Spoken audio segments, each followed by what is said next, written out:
आशा करते हैं कि हम ठीक हैं। तो हम अब बोलिए, आप बाकी सबका मम्मी बोलेंगे। तो चलिए हम सुनाते हैं, बहुत सुंदर तिलक गीत है।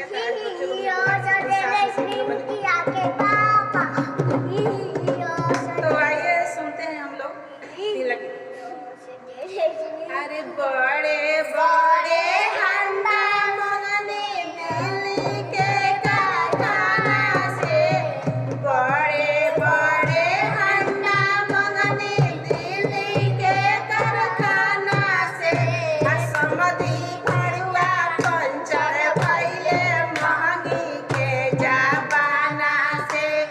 सरवा साले पंचर भइले महंगी के जमाना से, बड़े बड़े हंडा मंगनी दिल्ली के कारखाना से, बड़े बड़े हंडा मंगनी दिल्ली के कारखाना से, सरवा साले पंचर भइले महंगी के जमाना से, सरवा साले पंचर भइले महंगी के जमाना से। एसी कूलर तो देवे नदी से अबुआ, एसी कूलर तो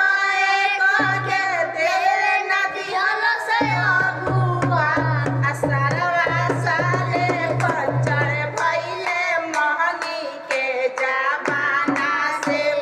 समधी भरुआ पंचर भइले महंगी के जमाना से, ब्रांडेड सामान तो कोई दिल्ली के कारखाना से, ब्रांडेड सामान तो कोई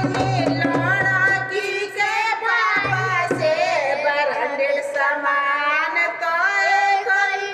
लड़की के भाई से, अगुआ ना देवे देल से अपना दिमाग से, अगुआ ना देवे देल से अपना दिमाग से, एसी कूलर तो